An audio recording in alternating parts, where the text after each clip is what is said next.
6 small bodies lay motionless under the blazing Arizona sun, buzzards already circling overhead like death's own messengers. The oldest girl, maybe 14, clutched a rusted canteen that hadn't held water in 2 days. Her cracked lips moved in silent prayer while the youngest, a boy no older than 4, had stopped crying hours ago, a silence more terrifying than any scream. Minerva Blackwood spotted the wreckage from half a mile away. The overturned wagon sat like a broken bone against the endless desert, its canvas top shredded by wind and time. She'd been tracking wild horses when the glint of metal caught her eye, but now her weathered hands gripped the reins tighter. In 15 years of living alone on the edge of nowhere, she'd learned that other people's problems had a way of becoming your own grave. But something about the scene pulled at her chest. Maybe it was how still everything looked. Or maybe it was the way the buzzards kept landing and taking off, as if even they weren't sure their meal was ready.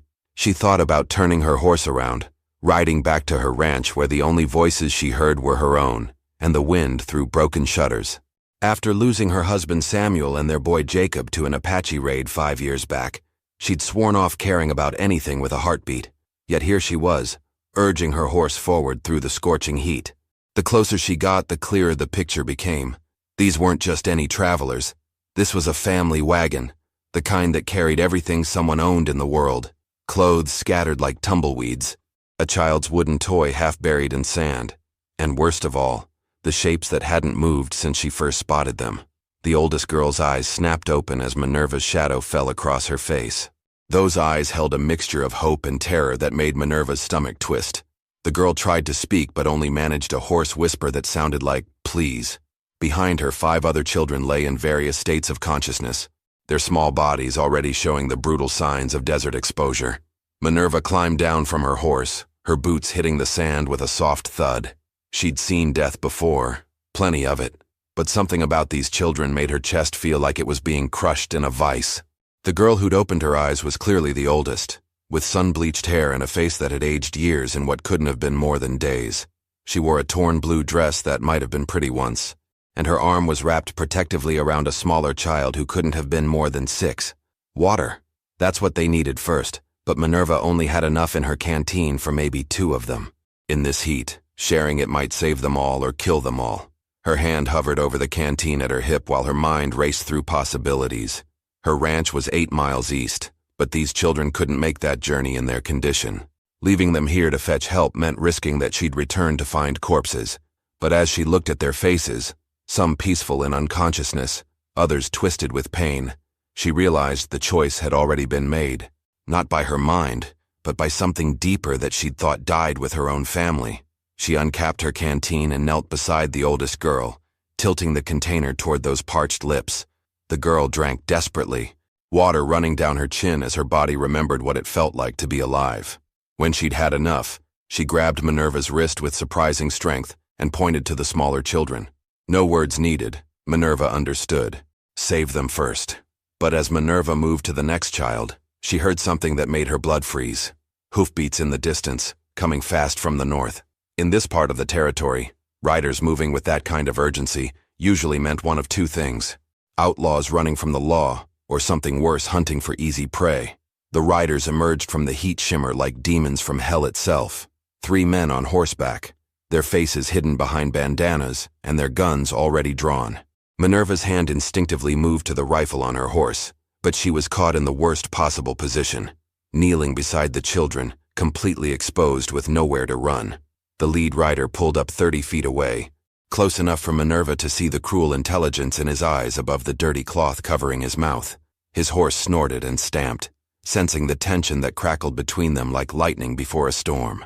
The other 2 spread out to flank her, a move that spoke of experience in situations like this. Minerva slowly stood, keeping her hands visible but ready. She'd survived this long in hostile territory by reading men like weather patterns, and everything about these 3 screamed danger.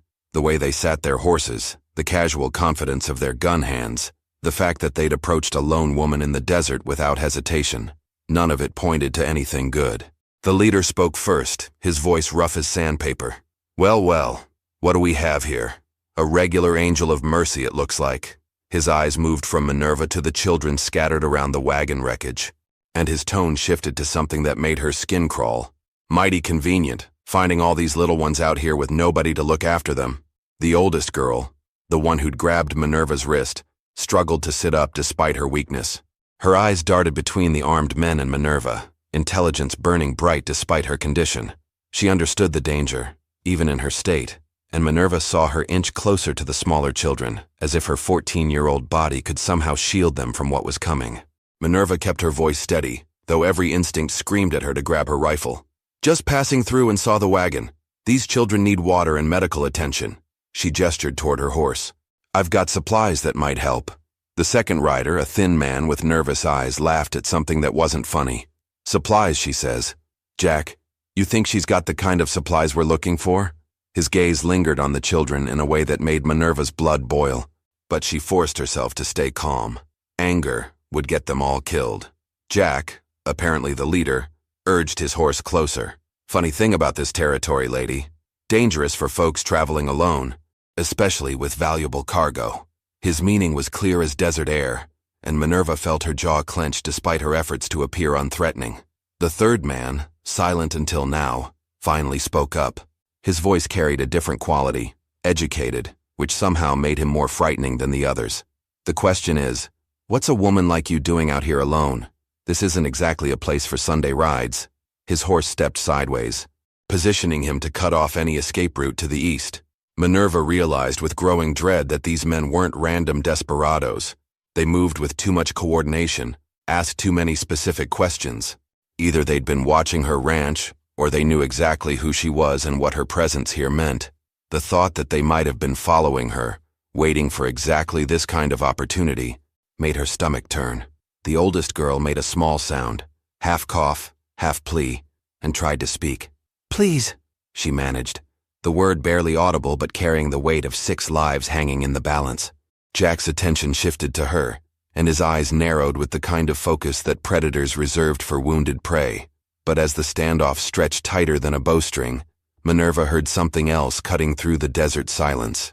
Another set of hoofbeats, coming fast from a different direction. The question was whether salvation was riding toward them, or if their nightmare was about to get even worse. The approaching rider wore the star of a territorial marshal, but instead of relief, Minerva felt her blood turn to ice water. Marshal Cade Brennan had a reputation that stretched from Tucson to Santa Fe, not for justice, but for the kind of law enforcement that came with a price tag. His presence here, in the middle of nowhere, wasn't coincidence. Jack and his men immediately shifted their positions, but they didn't holster their weapons. The fact that they weren't running told Minerva everything she needed to know about who was really in charge here. Brennan pulled up his sweating horse and surveyed the scene with the cold calculation of a man counting money. "Gentlemen," Brennan said, tipping his hat in mock courtesy. His voice carried the smooth confidence of someone who'd never met a situation he couldn't profit from. "And the lovely Mrs. Blackwood. Fancy meeting you out here in such interesting circumstances." The way he said her name made Minerva's skin crawl. Brennan knew exactly who she was, which meant he'd been planning this encounter. Her isolated ranch, her reputation for avoiding town and people, her tragic past that kept her vulnerable and alone, it all made perfect sense now. These children weren't just victims of circumstance. They were bait. The oldest girl's breathing had become shallow and rapid. Minerva could see her struggling to stay conscious, to keep watch over her siblings even as her body began shutting down from dehydration and exposure. The sight of this 14-year-old fighting to protect children who couldn't protect themselves sent a familiar rage burning through Minerva's chest. The same fury she'd felt watching Apache warriors ride away from her burning home 5 years ago. Brennan dismounted with theatrical slowness, his spurs jingling in the desert silence. "You know, Mrs. Blackwood, there's been some concern about your well-being, living alone out there. No family, no protection. Some folks think it might be time for you to consider a change of scenery." The pieces clicked together in Minerva's mind like bullets sliding into a chamber. Her ranch sat on prime water rights, the kind that big cattle operations would kill for. With her dead, the land would go to territorial auction, probably for a fraction of its worth. And who better to arrange such a convenient accident than a corrupt marshal and his hired guns? "Especially," Brennan continued, walking closer to the children, "when there are innocent lives at stake. These poor orphans need proper care, don't you think? A woman alone in the wilderness can't possibly provide the kind of protection they require." One of the smaller children, a boy maybe 7 years old, started to whimper softly. The sound seemed to trigger something in the oldest girl, who somehow found the strength to pull him closer despite her own condition. Her fierce protectiveness reminded Minerva so strongly of her own maternal instincts that it felt like a physical blow. Jack's nervous partner spoke up, his voice eager with anticipation. "Marshall's right, lady. Desert's no place for children. Lucky for them, we know some folks who specialize in taking care of orphans. Real profitable kind of care, if you catch my meaning." The implication hit Minerva like a sledgehammer. These weren't just land grabbers. They were traffickers. The children weren't witnesses to be eliminated. They were merchandise to be sold. And Minerva had walked straight into their trap. But as Brennan reached down toward the oldest girl, his intentions crystal clear, something inside Minerva snapped with the finality of a breaking bone. Minerva's hand moved faster than desert lightning. Her Colt .45 cleared leather and spoke once, the gunshot echoing off distant canyon walls like thunder. Brennan's hat flew backward as the bullet parted his hair by less than an inch, close enough that he could feel the heat of its passage. The corrupt marshal froze, his hand still reaching toward the girl. Every man present understood the message. The next shot wouldn't be a warning. Minerva's reputation with a gun wasn't just frontier legend. She'd learned to shoot from Comanche raiders who'd taught her that hesitation meant death for everything you loved. "Touch one of these children," Minerva said, her voice carrying the quiet certainty of a loaded gun, "and I'll paint this desert with your brains." The barrel of her Colt never wavered, trained dead center on Brennan's forehead. Around them, the other 3 men shifted nervously, but none were foolish enough to draw on a woman who'd just demonstrated she could part a man's hair at 20 paces. Jack's educated companion spoke carefully, his cultured voice tight with controlled fear. "Mrs. Blackwood, you're making a serious mistake. Marshal Brennan represents territorial law. Threatening an officer is a hanging offense." Minerva's laugh held no humor whatsoever. "Law? The only law I see here is 4 men planning to murder a woman and sell children like cattle." Her finger tightened fractionally on the trigger, and Brennan's face went pale beneath his sun-weathered skin. "Question is, which one of you wants to die first, testing my resolve?" The oldest girl used the distraction to drag herself closer to the smaller children, positioning her body between them and the men. Despite her weakness, her eyes burned with fierce determination that reminded Minerva of her own mother, a woman who'd defended their homestead against raiders with nothing but a shotgun and pure stubborn will. But Minerva knew she couldn't maintain this standoff indefinitely. 4 against 1, even with surprise on her side, wasn't sustainable. Her horse stood 20 feet away with her rifle, but reaching it meant exposing her back to armed men who'd already proven they had no moral boundaries. The children needed immediate medical attention, but every second this confrontation continued was a second closer to someone making a fatal mistake. If you were Minerva, what would you do? Trust that her reputation would make these men back down and risk them calling her bluff, or start shooting and guarantee a gunfight with 6 dying children caught in the crossfire? Tell me in the comments. I need to know which side you'd choose, because what Minerva decided next would determine whether she'd become their savior or their executioner. Brennan slowly raised his hands, but his eyes held the calculating look of a man buying time rather than surrendering. "Easy now, Mrs. Blackwood. No need for bloodshed. Maybe we can work out some kind of arrangement beneficial to everyone involved." The thin rider with nervous eyes started edging his horse sideways, trying to get an angle on Minerva without her noticing. But she'd been watching for exactly that kind of movement, and her peripheral vision caught his subtle repositioning. In the desert, survival meant noticing every shadow, every shift in the landscape, every detail that didn't belong. "The arrangement is simple," Minerva replied, tracking the nervous rider's movement without taking her primary aim off Brennan. "You 4 ride out of here and never come back. I take these children to safety, and we all pretend this conversation never happened." The youngest child, the 4-year-old boy who'd stopped crying hours ago, suddenly made a small sound and went completely limp. His tiny body wasn't moving anymore, and the oldest girl's face crumpled as she realized what was happening. Time was running out faster than water through sand, and every second spent in this standoff was a second these children didn't have. But as Minerva felt the weight of impossible choices crushing down on her shoulders, she heard a sound that changed everything, the distinctive whistle of an Apache war cry coming from the rocks above them. The Apache war cry cut through the desert air like a blade, instantly transforming enemies into reluctant allies. 5 warriors emerged from behind rock formations where they'd been watching the confrontation unfold, their faces painted for war and their weapons ready for blood. In the brutal mathematics of frontier survival, Apache raiders trumped corrupt lawmen and land grabbers every time. Brennan's face went from pale to ashen gray. "Sweet Jesus," he whispered, his hand moving instinctively toward his gun before remembering that Minerva's colt was still trained on his skull. The nervous rider's horse started dancing sideways, sensing its rider's terror, while Jack cursed under his breath and looked frantically for escape routes that didn't exist. Minerva's mind raced through possibilities, all of them bad. The Apache had probably been tracking Brennan's group, waiting for the right moment to strike. Her presence here with dying children just made the situation more complicated and more dangerous. Apache warriors didn't typically take prisoners, especially not when they outnumbered their enemies and held the high ground. The oldest girl somehow found enough strength to speak, her voice barely a whisper but carrying desperate urgency. "Please, the little ones." She was looking directly at Minerva, trusting her to make the right choice even as death approached from multiple directions. The weight of that trust felt heavier than mountains. The lead Apache warrior, a man with scars across his chest that spoke of many battles survived, raised his rifle and shouted something in his native language. Whatever he said made his companions spread out along the ridge, positioning themselves to create a killing field with no escape. These weren't young hotheads looking for glory. These were experienced fighters who understood exactly how to eliminate threats efficiently. Brennan tried to project authority even with his voice shaking. "I'm a territorial marshal. Attacking me is an act of war against the United States government."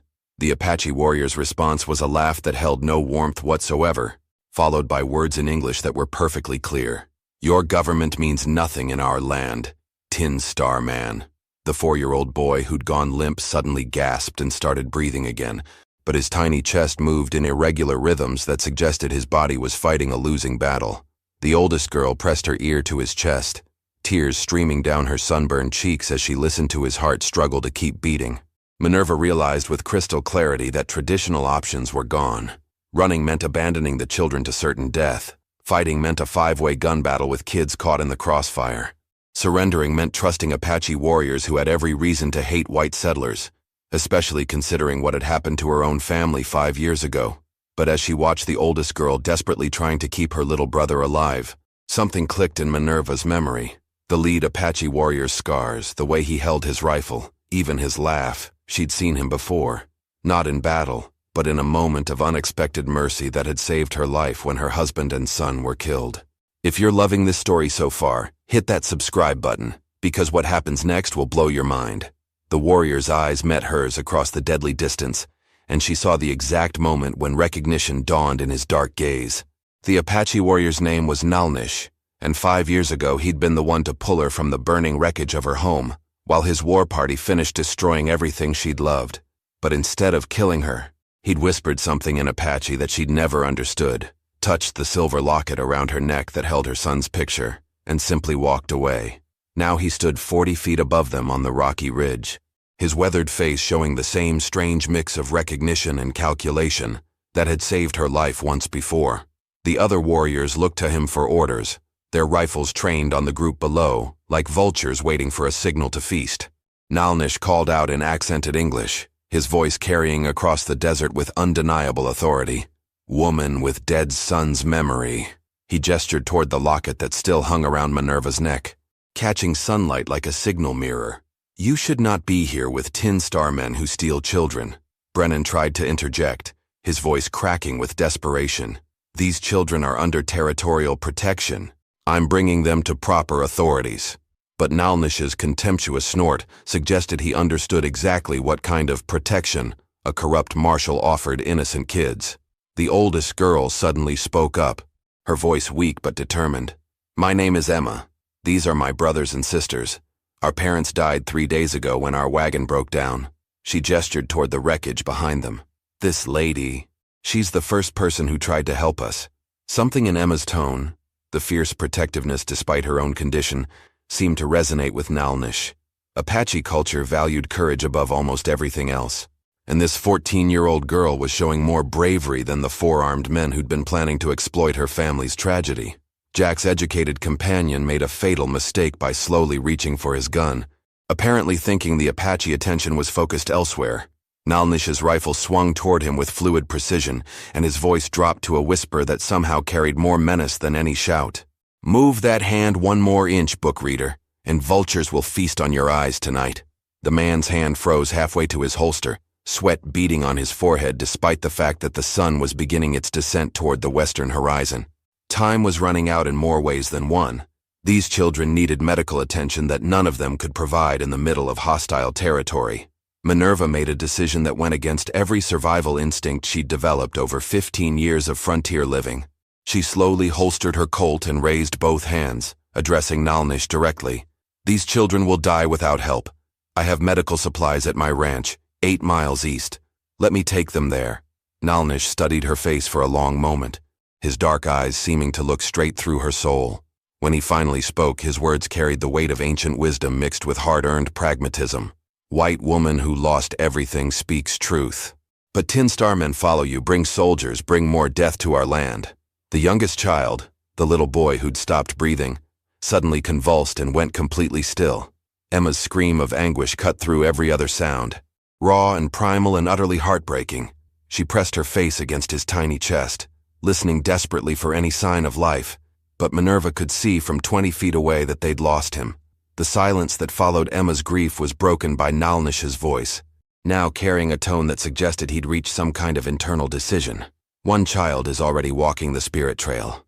Others will follow unless—" He paused, looking directly at Brennan and his men. "Unless those who would harm children are prevented from following." Minerva understood the implicit offer, and it made her stomach turn even as she recognized its brutal logic. Minerva's voice cut through the desert air before Nalnish could give his warriors the signal to kill. "No." The single word carried absolute finality, stopping everyone mid-breath. "These men live, but they leave. Now. Forever." Brennan's face showed pure confusion. He'd expected either rescue or death, not mercy from the woman he'd planned to murder.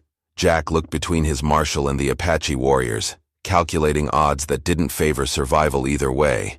The nervous rider had gone completely pale, while the educated gunman kept his hands carefully visible and motionless. Nalnish tilted his head, genuinely puzzled by her decision. In Apache culture, enemies who threatened children deserved no mercy whatsoever. "White woman speaks strangely. These men would have sold young ones like horses. They planned your death for land and water. Why do they deserve breath in their lungs?" Emma looked up from her dead brother's body, her face streaked with tears and desert dust. "Because she's not like them," she whispered, somehow understanding Minerva's choice even through her grief. "She's not like them at all." Minerva kept her eyes on Nalnish, knowing that the next few seconds would determine whether justice or vengeance ruled this moment. "Killing them makes us no better than they are. Send them away broken and empty-handed. That's punishment enough for cowards who prey on children."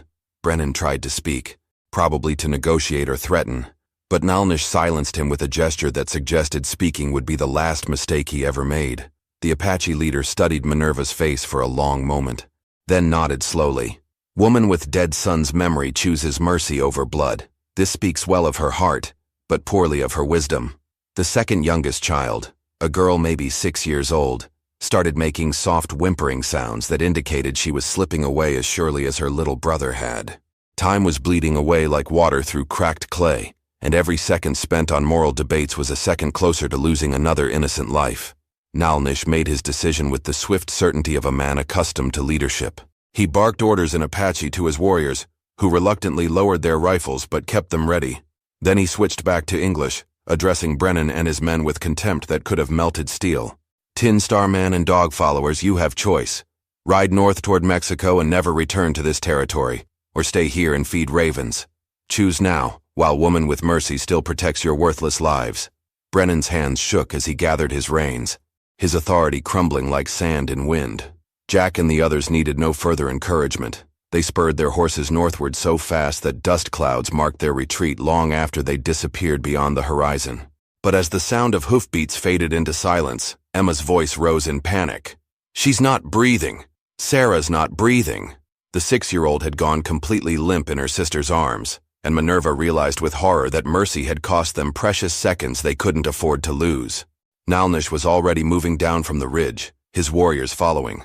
but whether they came as allies or executioners remained terrifyingly unclear. Nalnish reached the 6-year-old girl before Minerva could move, his scarred hand surprisingly gentle as he pressed his ear to the child's chest. After a moment that felt like eternity, he looked up with grim determination. Heart still beats, but barely. She needs water, shade, and medicine we do not carry. Without hesitation, he lifted Sarah into his arms and called out something in Apache. 2 of his warriors immediately began constructing a makeshift stretcher from their spears and a blanket, moving with efficiency that spoke of battlefield experience. These men might be raiders, but they understood how to save lives as well as take them. Minerva knelt beside Emma, checking the remaining children while her mind raced through logistics. My ranch has everything we need: medical supplies, food, water, proper beds. But it's 8 miles through desert that'll kill them in their condition. Nalnish studied the horizon, then made a decision that surprised everyone present. Apache horses are strong. Warriors will carry children. You lead us to healing place. He looked directly into Minerva's eyes, and she saw something there that transcended the hatred between their peoples. Children's lives matter more than old wars. The next hour blurred together in controlled chaos. Nalnish's warriors worked with startling gentleness, lifting each child onto horses and positioning them for maximum comfort during the brutal ride ahead. Emma, despite her own weakness, insisted on staying conscious to watch over her siblings, her 14-year-old face showing a maturity that no child should ever need. Minerva led the strange procession across terrain that could kill the unwary, her horse picking its way between rocks and cactus while behind her, Apache warriors carried dying children with the care of protective fathers. The irony wasn't lost on her. 5 years ago, Apache raiders had destroyed her family. Today, Apache warriors were helping her save one.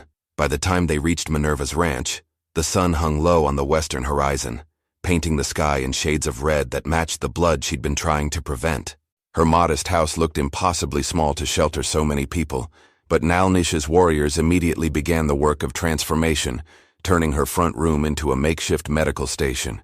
Sarah was the worst, unconscious and burning with fever that spoke of serious dehydration. But as Minerva worked with herbs and clean water, Emma holding her sister's hand while Nalnish translated medical instructions to his warriors, something unexpected happened. The little girl's eyes fluttered open, focused on Emma's face, and whispered a single word: "Sister." It took 3 more hours, working by lamplight as the desert night settled around them, but gradually each child stabilized.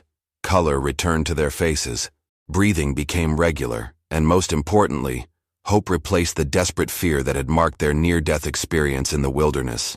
Emma was the last to allow herself rest, finally collapsing into sleep only when convinced that all her siblings would survive the night. As Minerva tucked a blanket around the exhausted teenager, she felt something she hadn't experienced in 5 years: the fierce, protective love of a mother watching over children. Nalnish approached quietly, his warriors already preparing to leave. "Woman with dead son's memory," he said softly. "You have new children now. Guard them well." He paused at the door, looking back one final time. Old debts are finished. New friendship begins here. As the Apache warriors disappeared into the night, Minerva stood watching over 6 sleeping children who'd become her responsibility, her family, her chance at redemption. Tomorrow would bring new challenges: legal questions about custody, the need to expand her home, the complex task of healing hearts as well as bodies. But tonight, in the gentle breathing of children who would live to see another sunrise, she heard something that had been missing from her life for far too long. She heard hope. If you enjoyed this incredible story of survival and redemption, make sure to subscribe to our channel for more amazing tales from the Old West. Now click on the video on the screen to hear a story even better than this one, with a twist so powerful you won't forget it anytime soon. Click on the video now.